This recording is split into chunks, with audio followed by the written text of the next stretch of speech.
Greetings. Do what thou wilt shall be the whole of the law. I'm Lexi Eve, and welcome to another episode of Walk Magick.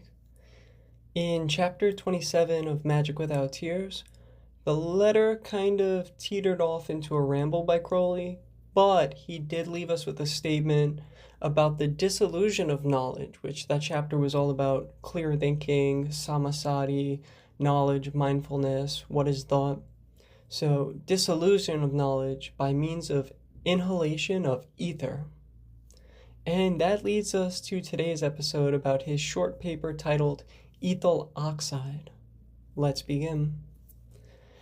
As a preface, let's state some ground points. The text we are analyzing today is about Crowley's experiments with and results of using ether as a central nervous system depressant, specifically as a means of either unifying with the thought or by analyzing the thought faculty in the brain through the loss of consciousness brought on by ingesting ether, trying to observe what that does to the conscious mind, or he would use it to negate the conscious mind from thought altogether. So that's first off. We're analyzing Crowley's experiments. I'll talk about some of my own experiences with dissociatives, but never used ether. I'll get into that later. Secondly, probably way more important, I don't encourage anybody to do anything, especially drugs. I don't even really recommend drugs as part of one's practice. If you could avoid it, I suggest avoiding it. You could get the same means by altered states of consciousness due to meditation alone. If a person, however, chooses to use something, whether it's legal or not, that's their business, and you're not going to get any judgment from me, but I don't recommend it. I myself have talked about it many times. I've used many different drugs, some practically, most recreationally. And while I personally do hold the belief that for a healthy person, there is little risk in using a drug for occult experimentation, if you have a predisposition to escapism or chemical dependency, you probably shouldn't use anything. Further on this point, I hold that any state or self-awareness which can come from doing practices while imbibing a drug is fully capable of being reached while not using that drug. When doing magic, you need to be in control. And by the fraction of a wrong dose, which could be a very small amount, you can very easily lose that control. And lastly, for full disclosure, I've never used ether. I've used ketamine, which is also a dissociative drug, to a great extent we're talking nearly 15 years ago. I haven't touched this stuff, but I was using it. I was doing it strictly recreationally, never for the purpose of attaining something spiritual. However, I did have some intuitive, spiritual, definitely meditative, altered states of trance-type consciousness that came from using it without the intention of analyzing myself, nature, the occult, spirituality. I was using it recreationally, and I still did have some spiritual experiences from it. However, ketamine is one of the ones that can be very addictive. I was in the rave scene, so there are other psychedelics that are non-habit forming. Whatever scientists or professionals say, from observing myself and other people using it, ketamine can be very addictive. So just putting that out there, don't recommend using it.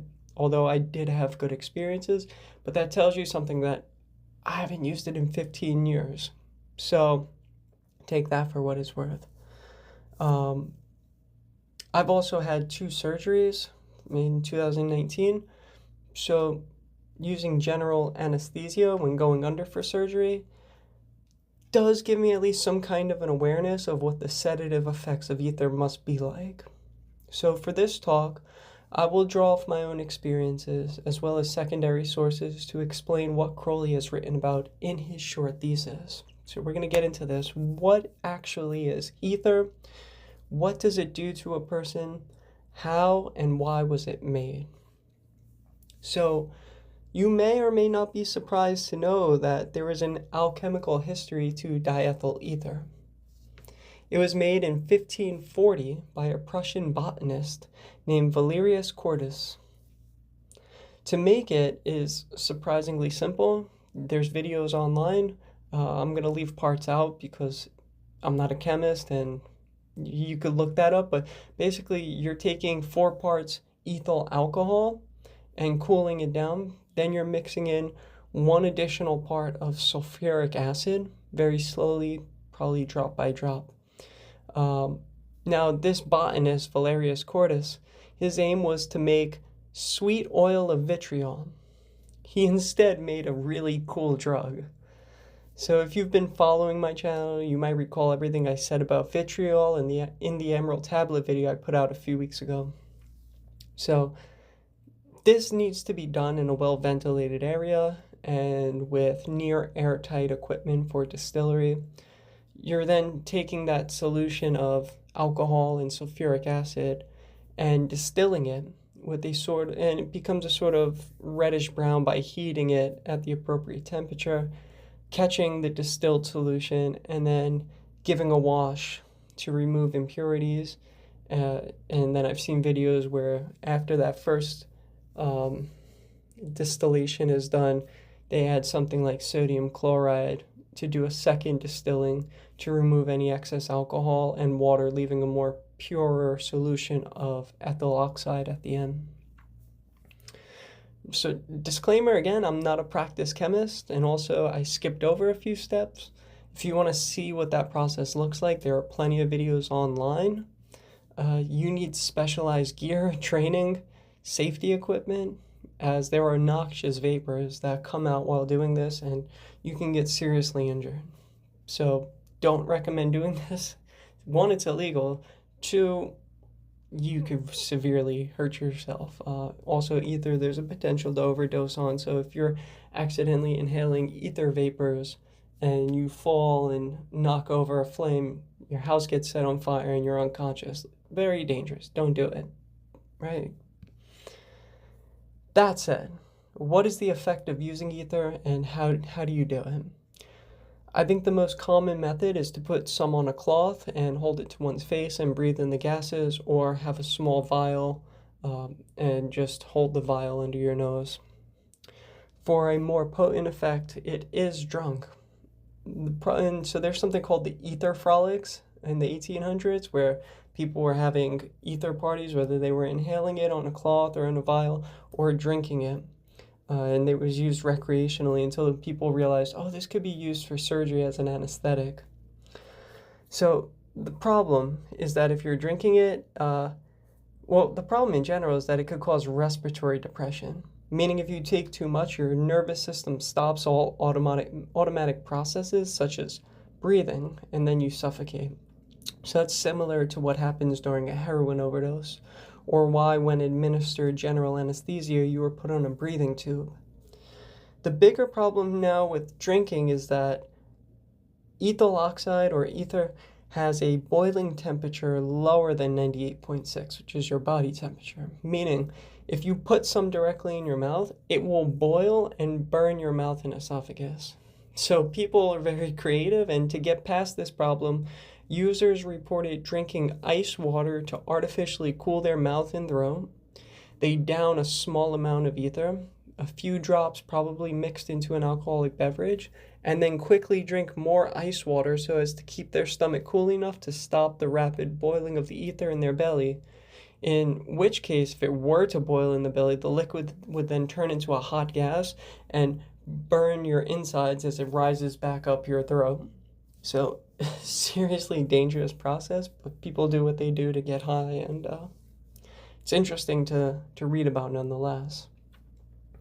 So already to me this sounds crazy and very dangerous, but to each their own. It was easy to make, cheap, and way more intense than simple alcohol. But what does it do?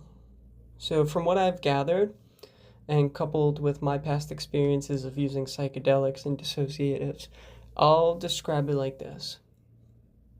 You get an immediate burst of euphoria, probably something similar to a flood of serotonin due to MDMA releasing endorphins and stuff, although ether doesn't stimulate the brain, nor does it cause any flood of chemicals to release in your brain. It's a depressant, and specifically depressant of the nervous system. That's all that it does. It shuts off the nervous system. It doesn't release serotonin or any of the other stuff.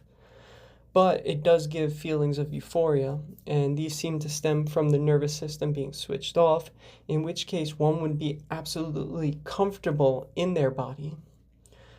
This sounds to me very much like ketamine. When using ketamine, you kind of sink into your body and feel cradled by whatever you are sitting on. Almost like you're sinking into your chair and it's just hugging you perfectly.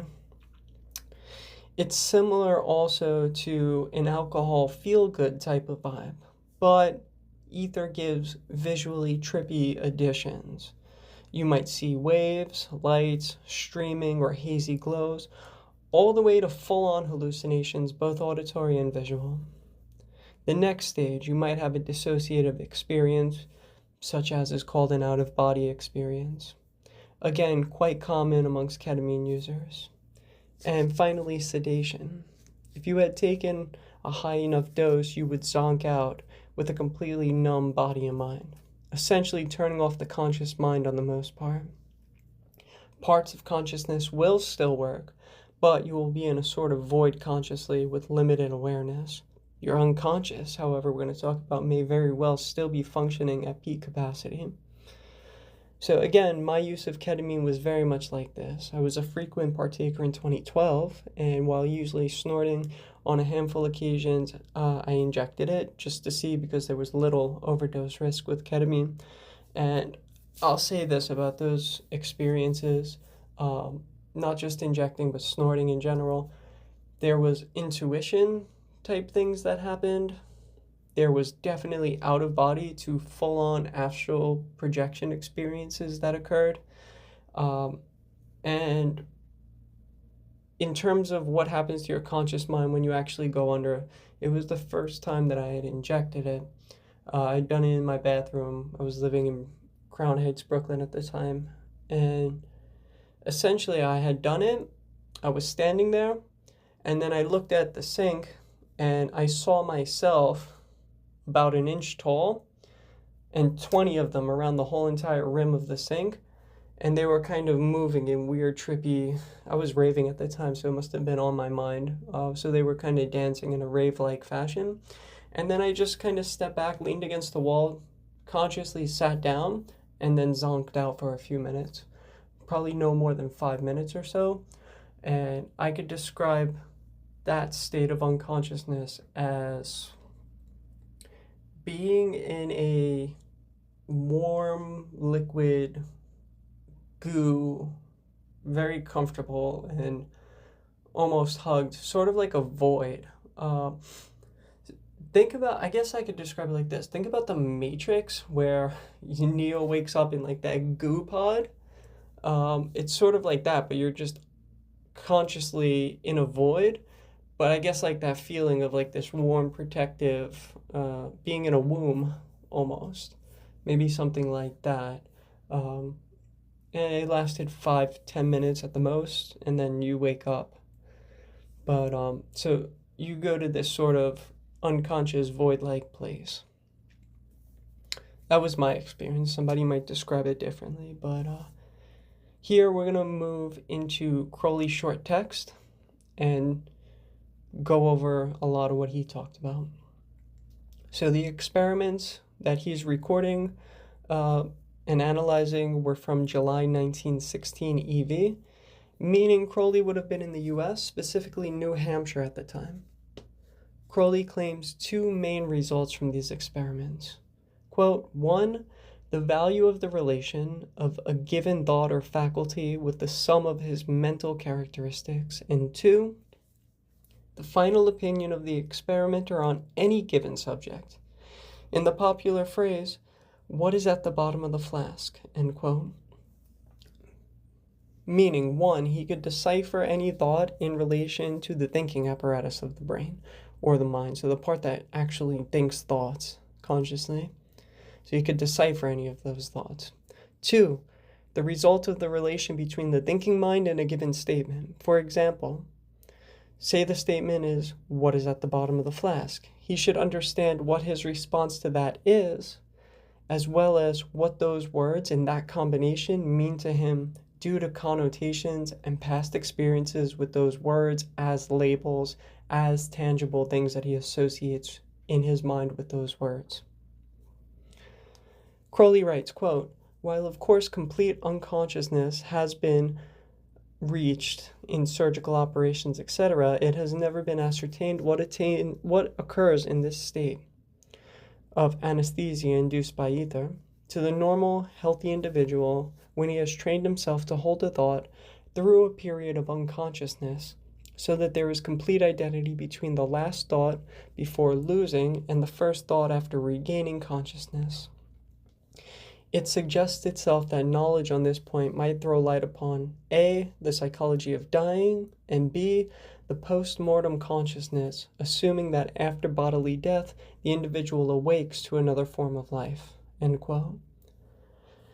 This is most fascinating. We know that before dying, the brain releases chemicals. These include serotonin, which induces pleasure and a sense of reward, endorphins for pain relief, glutamate, which are the sugars that produce the sensation of an out-of-body experience, and potentially DMT in the brain, which is a flood of the endogenous chemicals, which can cause a full-on psychedelic hallucination.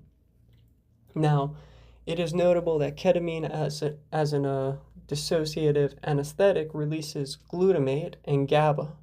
So as we say, glutamate gives the sensation of out-of-body experiences. Ketamine also releases dopamine and serotonin before the person zones out and loses consciousness if they took a high enough dose of ketamine. Unfortunately for Crowley, diethyl ether only shuts off the nervous system, knocking the person unconscious after giving some weird hallucinations. So in terms of comparing the latter to the dying experience, the moments prior certainly differ on what chemically is going on in the brain. However, the result of losing the ability to use the conscious mind is the same. I'll note that in 2019, I had 2 surgeries, 3 weeks apart. The first, I remember getting anesthesia and blotting out. The first thing I recall is waking up knowing that I was on that table for surgery, but panic and started to flail my arms until I heard the doctor say not to move, that the surgery was successful and that they were about to lift me onto one of those rolling beds.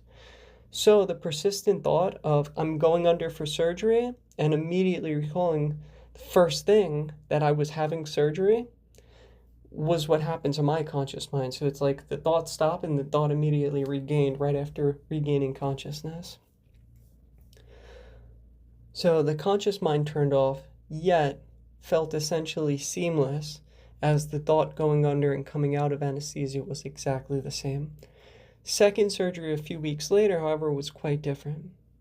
I was fully under, yet I was aware to a certain extent.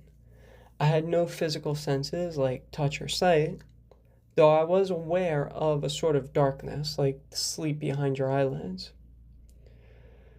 I had no physical senses, no sight, no touch. I was aware of that darkness. It was like being a consciousness in a dark room with all 5 senses turned off. It was frightening. It wasn't frightening or anything, and though the surgery was at least an hour or 2, it felt like I was only conscious in this void for 10 minutes at the most, so it's possible I became partially aware, only briefly due to however they were administering the general anesthesia. But so consciousness can persist even in a state of being knocked out on anesthetics. And that kind of gets to the point of this essay by Crowley about the trend of knowledge, the trend of consciousness through a blotting out of consciousness. So everything aforementioned was basically an exposition on section 1 of Crowley's Ethyl Oxide essay. Now in section 2, Crowley lists the conditions and variables of ingesting ether for the purposes of understanding thought and relations of thoughts, as well as the post-mortem consciousness and whether this consciousness awakens to another life after death, if it remains conscious while not incarnated in a body, or if that same stream of consciousness continues through reincarnation. I'm here going to abbreviate the conditions, but just note that for Crowley's experiments, they are as thorough as any AA experiment should be when recording it in a magical record, even more so because of the nature of a potentially lethal drug. I'm listing these not for someone to follow, but to list what Crowley himself did. So I got some bullet points here. Basically, there should be no distractions in the environment, and the experimenter should be in optimal health. You should work out your tolerance level, beginning with small doses until you find the best dose for your height, weight, age, and tolerance. Crowley was inhaling the vapors from a bottle through the nostrils with small inhalations over the course of no more than 2 hours, slowly until loss of consciousness occurred. The experimenter should essentially have a thorough understanding of their self and nature, full control of their thoughts, being able to reject any thought or emotion at will. They must be an expert at mantra yoga, to the point one can do a mantra while sleeping and immediately have it continue as their first thought upon waking. And finally, the experimenter should be at an expert level of samasati. And I'll quote what that means. This is the essence of the process. One begins by considering any particular opinion or feeling proper to one's character and proceeds to eliminate the accidental circumstances which have determined its form, until one discovers its root in one's original nature. For example, one begins by reflecting that one dislikes a given color or is attracted to a given system of philosophy. These phenomena are merely symbols of the shape of one's soul, so that an aversion to red might be connected with one's fear of death, or one's sympathy with Herbert Spencer is significant of one's intellectual habits. And so here, this leads to section 3 of the essay, The Results. This is Crowley's analysis after having used ethyl oxide who knows how many times. Quote, ether appears to assist the mind to distinguish between thoughts proper to its own nature and those suggested to it by some combination of circumstances. End quote. About ether, point 2 of section 3 states, quote, it sometimes enables one to perceive at a glance each and all of the forces bearing upon the problem and to extract unerringly their resultant.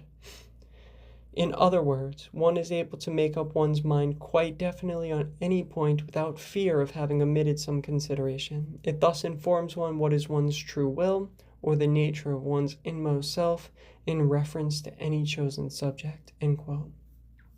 Now, again, while I unfortunately can't speak experientially about ether's effects on the psyche, my experience with the dissociative drug ketamine can be beneficial for this conversation.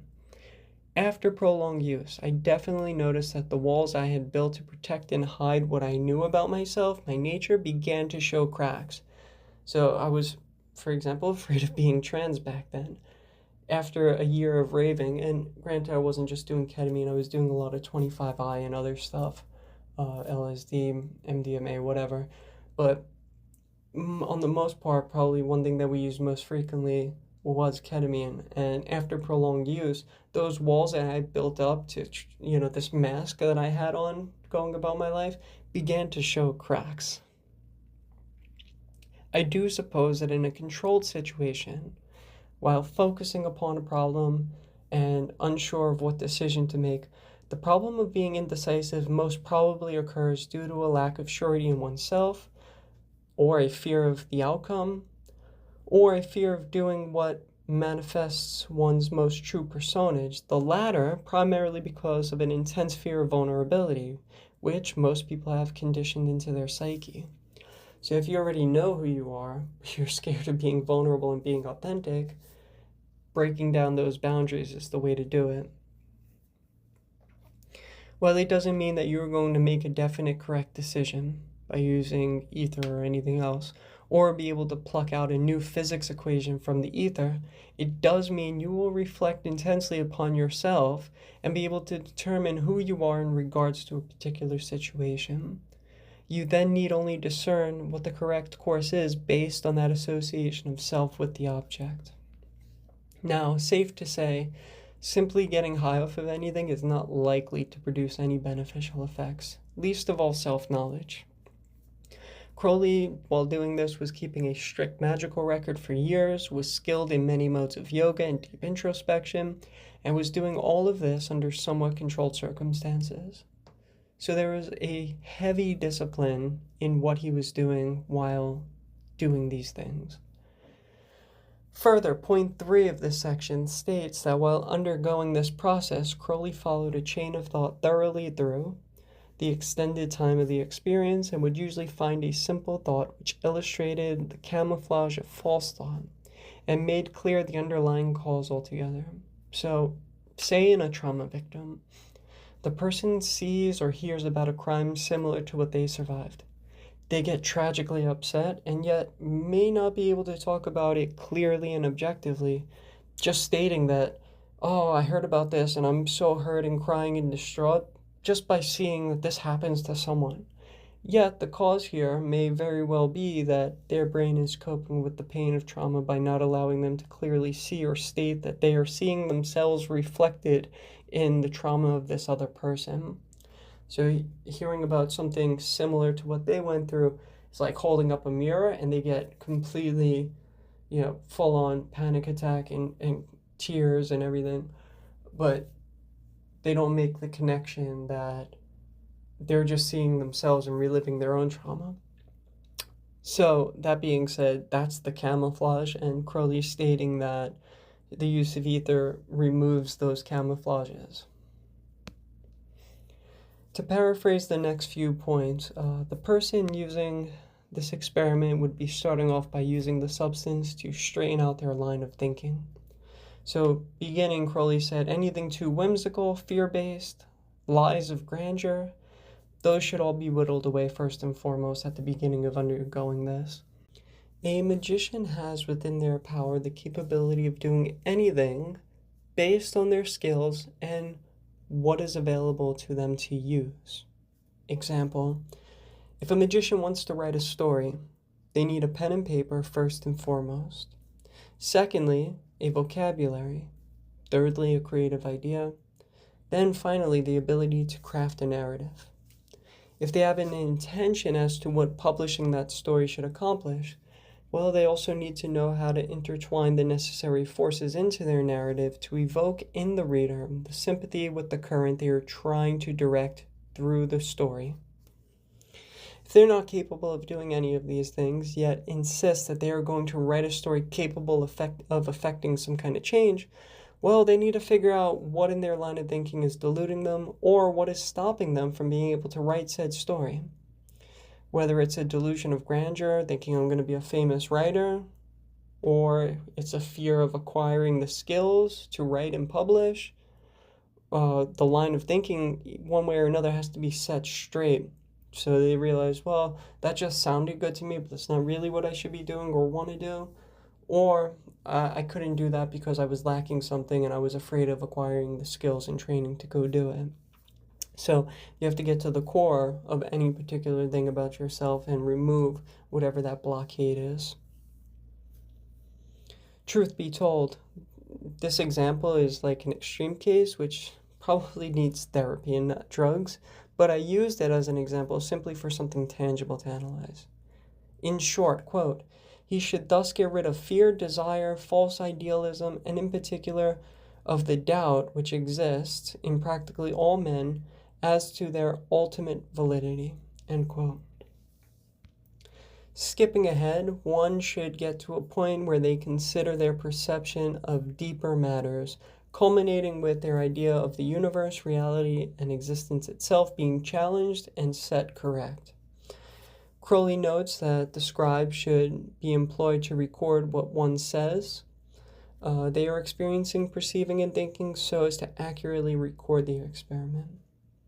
Off script, I recall I skipped over it because for time and space, but Crowley received star sponge theory, vision, through experiments with ether. So it's a very interesting drug, and it gave him a very interesting understanding of the relation between light, stars, and the human condition. So you could look up the star sponge theory. I think I've talked about it multiple times on this channel, but it's in Confessions and it's published in a few other places. I think the Equinox of the Gods as well. Moving on, point 8 is most fascinating, so I'm going to quote a large portion of it. Quote, "The really vital problem is this. Sleep and death are negative. What is it then which withdraws or relaxes? Does the fact indicate a self behind the conscious ego? If so, cannot we reach that self by exploring sleep? What happens to a man when he is unconscious? It should be possible to throw some light upon this question by accurate observation of the last conscious thought and its successor on awakening." End quote. So this all leads directly into communication with the subconscious, those parts of self in the brain that function under the surface of conscious awareness. It's that land of symbols and imagination, the deepest recesses of the individual, which make up the bulk sum of what drives their thoughts and decisions through life. This dreamscape is a place where the person communicates all blockages and drives for their purpose through incarnation. So it's the place where you're either going to make or break yourself. Quote, "The experimenter should make a point of analyzing away any thought symptomatic of the will to live, i.e., he should treat the unconscious state as a real death in order to make sure that his last thought is not contaminated by considerations of his conditioned existence. Meaning the will to live is an expression of the bodily and mental complexes, not the true self. Otherwise, one would never consent to go to sleep as one does." End quote. So from here, it would be plausible to discern whether consciousness persists through unconsciousness, and this may be taken to the extent of ego transitioning through death and reincarnation, and whether a thought or desire persists despite decorporealization. There's more that could be said about that, but I want to move on and kind of wrap this up. Point 11 goes in a new direction completely, dealing with the usage of ether for magical invocation. So it says that a series of ritual, ceremonial incantations and prayers, all directed towards invoking a specific form, current, or entity, may be employed. I would suggest something like the HGA for those below the abyss, or Kether for the Master and Magus. The ether is recommended by Crowley to be ingested at the climax of the ritual, after a bunch of all the invocations, when communication has finally been achieved. Therefore, you're blotting out consciousness and or ego of the magician by rendering yourself unconscious, at which point, upon rising after the experiment, the lower consciousness should be replaced by the higher one that was invoked. From here, there are several more points to the text, and though I think I'm going to leave the listener to read those points for themselves. There's 18 points in section 3, so I'm skipping past quite a few, and we're going to go straight to point 18 in a second.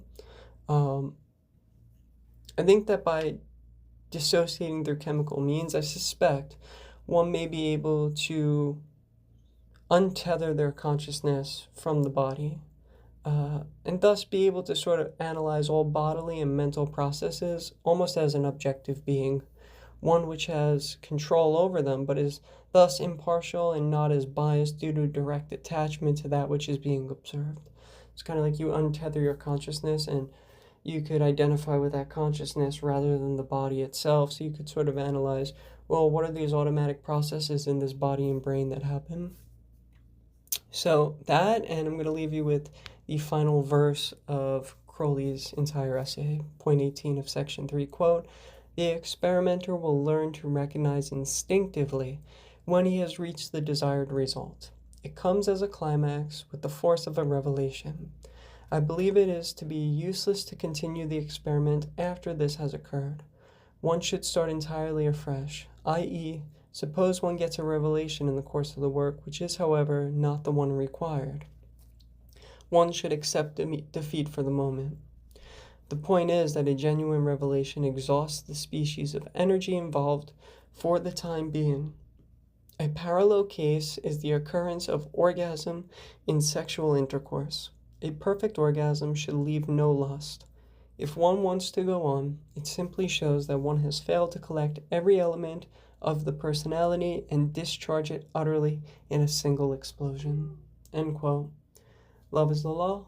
Love and will. I'll see y'all in the next one.